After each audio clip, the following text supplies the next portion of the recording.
Sir మొత్తం మీరు 22 సంవత్సరాలా? అవునండి. ఇదే రియల్ ఎస్టేట్లో ఈ 22 సంవత్సరాల్లో చాలా కంపెనీస్ బోర్డు తిప్పేశాయి. మీకు తెలుసు, పేర్లు వద్దు ఇప్పుడు. బోర్డు తిప్పేసాయి, కోర్టు చుట్టూ తిరుగుతూనే ఉన్నారు. ఇప్పటికీ ఎవరికైనా నిజంగా న్యాయం జరిగిన వాళ్ళు ఒకరు చూపిస్తారు అంటే ఇట్స్ మెయిన్ మీకు 99% కేసెస్లో న్యాయం జరగటం అనేది కళ. మళ్ళీ డబ్బులు వెనక్కి రావటం అనేది, వన్స్ ఒకసారి డబ్బులు ఇవ్వటమే కానీ మళ్ళీ వెనక్కి తీసుకోవటం అనేది అది 99% జరగదండి. ఒక్కసారి మనం ఇన్వెస్ట్మెంట్ చేసే తప్పు కింద చేసామంటే అవి వెనక్కి రావటం అనేది అంత ఈజీ కాదు. ఇరుక్కోవటం ఈజీ అండి, బయటపడటమే కష్టం. మిగతా ఎక్కడి నుంచి మనం పడవచ్చు కానీ రియల్ ఎస్టేట్ లేదు, మనం ఏం చేయలేము. ఎందుకంటే ఒక ప్రీ బుకింగ్ మీకు ఏముంది చట్టబద్ధత? ఏమి జస్ట్ ఒక ఎంఓఏ మీ ఇద్దరు రాసుకున్నారు, వాళ్ళ జస్ట్ వాళ్ళ కంపెనీలో ఉన్నట్టు లెటర్ హెడ్ మీద వాటి మీద వీటి మీద చేసిస్తారు, మీరు డబ్బులు ఇస్తున్నారు. వీటిలో ఎక్కువ వైట్ తక్కువ ఉంటుంది, క్యాష్ పార్ట్ వైట్ తక్కువ ఉంటుంది, క్యాష్ పార్ట్ ఎక్కువ. మీరు 1.5 కోటి పెట్టుకున్నారు, ఒక 20 లక్షలు 30 లక్షలు వైట్ ఉంటుంది, మిగతాది క్యాష్. దాన్ని మీరు క్వశ్చన్ చేయడానికి ఏముంది రైట్? రెండోది, ప్రభుత్వం ఎక్కడ అనుమతి ఇచ్చిందా ప్రీ బుకింగ్ ప్రీ లాంచ్ చేయడానికి? వాళ్ళకి లేదు. సో మీరు కొన్నారు, మీరు వెళ్ళి వాళ్ళు ఏమైనా ఫైట్ చేస్తారు? అది ఇద్దరు వ్యక్తుల మధ్య జరిగిన ట్రాన్సాక్షన్. అదే ఒక 100 కోట్ల దాకా కలెక్ట్ చేస్తారు, అవసరం అయితే 10 కోట్లు పెట్టేసుకుంటారు. వాళ్ళ నిజాయితీ మీద డిపెండ్ అయింది ఆ ప్రాజెక్ట్ పూర్తవటం. ఆ డెవలపర్ బిల్డర్ నిజాయితీ మీద డిపెండ్ అయింది. ఈ ప్రాజెక్ట్ పూర్తయిద్దా, ఈ ప్రాజెక్టు బోర్డు తిప్పేద్దామా? అది భవిష్యత్తులో ఎట్లాంటి బయటపడే అవకాశం ఉందా? అవకాశం అదే చెప్తుంది. మళ్ళీ ఆ డెవలపర్ బిల్డరు బుద్ధి వచ్చి లేదు, వాళ్ళ నిధుల్ని ఈ కేసు పెట్టినప్పుడు పోలీసులు కానీ అటు ప్రభుత్వం కానీ కొంత రికవరీ చేయగలిగితే వాటిని బేస్ చేసుకొని తలా 10 రూపాయలు ఏదైనా ఇవ్వటం కానీ అలా జరగవచ్చు తప్పితే 99% అయితే అంత ఈజీ కాదండి. వాళ్ళ డబ్బులు ఇతర ఖాతాల్లోకి మళ్ళీ ఇచ్చేసి దేశాలు కూడా దాటిచ్చేస్తుంది ఈరోజు. అవును. ఇప్పుడు వీళ్ళు ఒకటి అనుకుంటారండి, ఇప్పుడు సాహితీ దాంట్లో కూడా మీకు అలా తెలిసే ఉండదు ఏం జరిగిందో. వాళ్ళు ఆ రోజు 2700, 3000 రూపాయలు, 3500 వచ్చిన కాడికి పిండుకున్నట్టు రకరకాల రేట్లకు ఇచ్చేసాడు. తర్వాత ఏమైంది, 1 సంవత్సరంకే కరోనా వచ్చింది. కరోనా తర్వాత ఏమైంది, స్టీలు సిమెంట్ ఏంది అన్నీ పెరిగిపోయినాయి, కన్స్ట్రక్షన్ కాస్ట్ ఏంది, ఆఖరికి లేబర్ కాస్ట్ ఏంది, ప్రతిదీ పెరిగిపోయింది. అతనికి ఆ ప్రాజెక్టు వైబిలిటీ కాదు, అంటే కట్టితే కూడా అతనికి నష్టం వస్తుంది. అలానే ఎవరు డబ్బులు వాళ్ళకి వెనక్కియడానికి ఏమో ఆ డబ్బులు అతను ఖర్చు పెట్టేసుకున్నాడు తన సొంత అవసరాల కోసం. సో తిరిగి ఇవ్వలేడు. అందుకని ఏం చేశాడు, కొడుకుల్ని దేశం విడిచి పంపించేశాడు. తర్వాత ఆయన కూడా పక్కదారిలో వెళ్ళిపోదామని ట్రై చేశాడు. ఈ లోపల వీళ్ళు కళ్ళు తెలిసి కొంతమంది బాధ్యతలు వెళ్ళి వాళ్ళ ఆఫీస్ కాడ గొడవ చేయటం, ఆయన అరెస్ట్ చేయడం, తర్వాత అన్నీ మనం చూసాం. నేను అదే చెప్తుంది, ఈ ప్రీ బుకింగ్ ప్రీ లాంచ్లో ఏంటంటే ముందు వాళ్ళకి కొంత నిధుల కోసం వాళ్ళు మనకు ఒక ఎర్రలా వేస్తారు. సో ఎంతమంది అదృష్టవంతులు ఉన్నారు ఆ ఎర్రలో పడకుండా, ఎంతమంది దురదృష్టవంతులు ఆ ఎర్రగా పడతారని మనం చెప్పలేము. అది so pre launch pre booking అనేది ఇతను మంచోడే, ఇతను 10 ప్రాజెక్టులు కట్టాడు నమ్మొచ్చా, లేకపోతే ఇతను మా ఇంటి పక్కనే ఉంటాడు కొత్త ప్రాజెక్ట్ కడుతున్నాడు నమ్మొచ్చా, లేదా ఇతను మా సొంత బంధువే దూర బంధువే అందుకని నమ్మి నేను కొన్నాను ఇప్పుడు ఏం చేయాలి కాదు. అసలు ప్రీ బుకింగ్ ప్రీ లాంచ్కి ప్రభుత్వం అనుమతి లేదు కదా, లేనప్పుడు మనం కొనకూడదు. మనం ప్రభుత్వ అనుమతి ఉందనుకోండి, కనీసం వాళ్ళకి ఏదన్నా సపరేట్గా ఒక అనుమతి ఇచ్చారనుకుందాం 20% అమ్ముకోవడానికి, అప్పుడు ప్రభుత్వం మనకి ఏదో ఒక సహాయం చేసింది.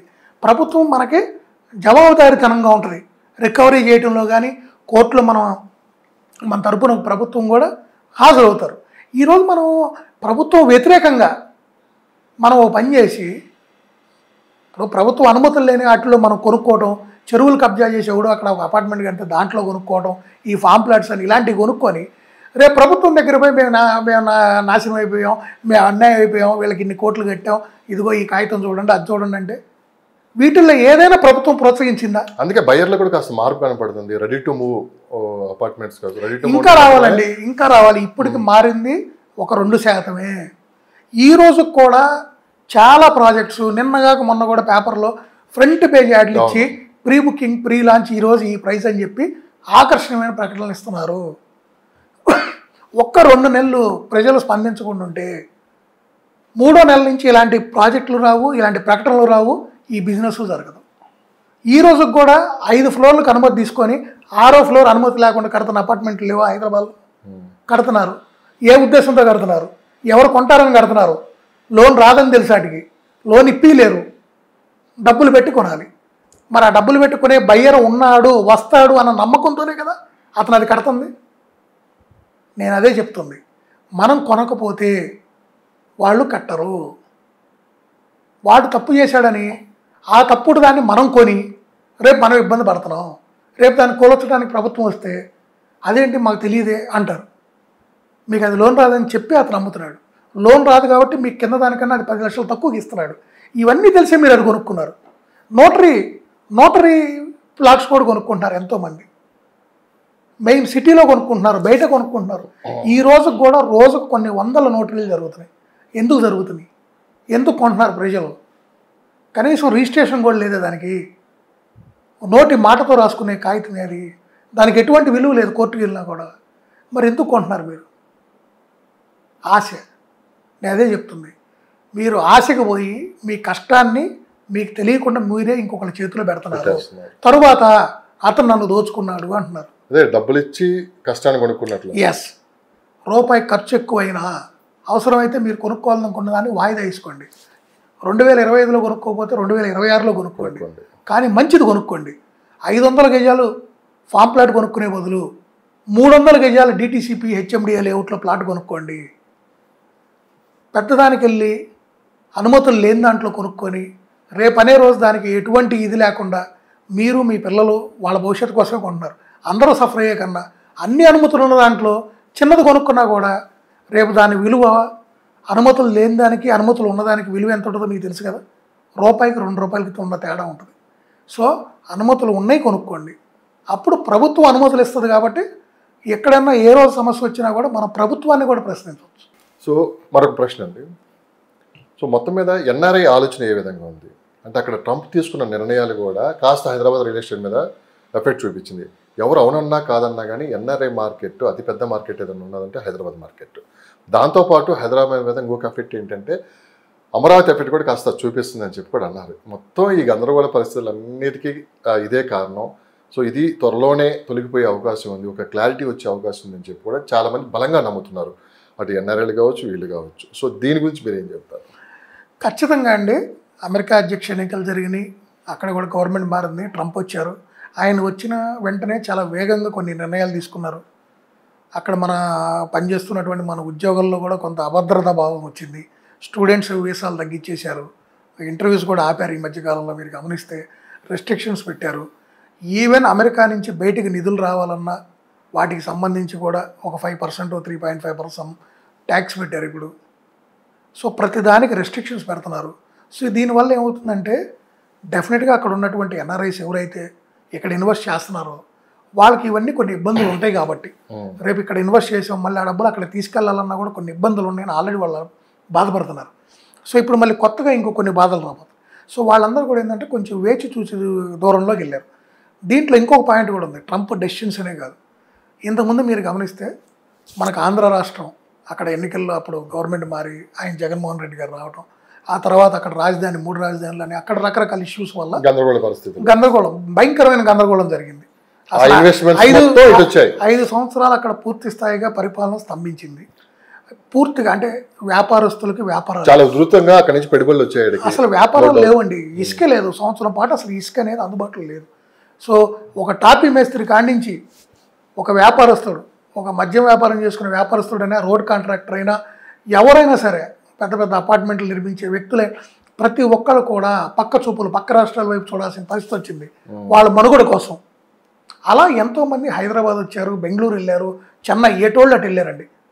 వెళ్ళి వీళ్ళు ఇక్కడ ఏం చేశారు, కొత్త అవకాశాలు ఎత్తుక్కున్నారు. సో ఇక్కడ హైదరాబాద్ బాగుంది, బాగా డెవలప్ అవుతుంది, ఈ ఫార్మాసిటీలు అంటున్నారు, ఎక్స్ట్రా రీజనల్ రింగ్ రోడ్ అంటున్నారు, మెట్రో ఎక్స్పాండ్ అని వీళ్ళు కూడా ఏం చేశారు, రకరకాల వాటిలో ఇన్వెస్ట్మెంట్ చేశారు. సో ఆ టైంలో ఏమైంది, రెట్టించిన ఉత్సాహంతో మార్కెట్ కూడా పెరిగెత్తింది. రూపాయి పెరగాల్సిన మార్కెట్ 2 రూపాయలు పెరిగింది. అందుకే నేను మీతో అన్న ఇందాక, కరోనా తర్వాత ఎక్కడా లేని గ్రోత్ హైదరాబాద్లో వచ్చింది. ఎలా వచ్చింది? కేవలం ఎన్ఆర్ఐలు కాదు, పక్క రాష్ట్రాల వాళ్ళు కూడా ఇక్కడ ఇన్వెస్ట్మెంట్ బాగా చేశారు. ఇక ఇక్కడ పరిస్థితి ఎట్టుంటుందో ముందని. ఇప్పుడు అక్కడ ప్రభుత్వం మారింది, చంద్రబాబు నాయుడు గారు వచ్చారు. సేమ్ మళ్ళీ ఆయన ప్లానింగు ఏంటి అనేది అందరికీ తెలిసింది. సో దీన్ని బేస్ చేసుకొని మళ్ళీ రాజధాని అంతా ఇప్పుడు స్పీడప్ చేశారు. ఆయన ఇల్లు ఏదో కడుతున్నారు అక్కడ, ఇప్పుడు అక్కడ అవుటర్ రింగ్ రోడ్ అని, ఆ ప్లానింగ్స్ అన్నీ బాగా జరుగుతున్నాయి.